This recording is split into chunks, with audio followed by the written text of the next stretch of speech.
There were long queues and angry scenes at the passport office in Dublin for a second day as members of the Civil and Public Services Union continued their work to rule over pay cuts.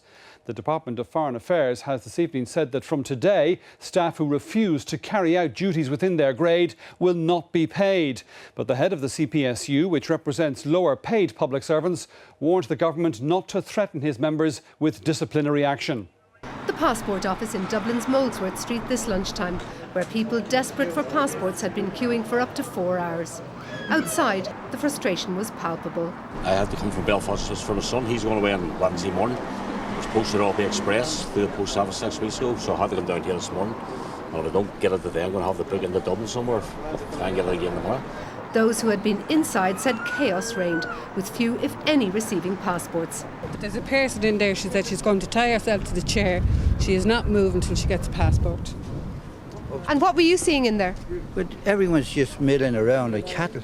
No order up there at all. There's going to be a riot. What I've come across basically is the greatest cynical exercise I've ever seen in my life with regards to people whose salary I am paying. Who do you blame for all of this? Them. When you say them, who do you mean? The public sector. There's many places you could point the finger, but I mean it has to start at the top and work its way down. The Department of Foreign Affairs confirmed that there's now a backlog of 40,000 unprocessed passports, while the average delivery time has almost doubled to almost 20 working days. From Brussels, Foreign Affairs Minister Micheál Martin said he was extremely disappointed at the action, which had brought misery to many Irish citizens. Management in the service are very concerned about it and will be clearly indicating and communicating with the union that it expects people to work core duties and that failure to do so would have consequences. While the minister didn't specify those consequences, the Civil and Public Services Union said management threats could also have consequences.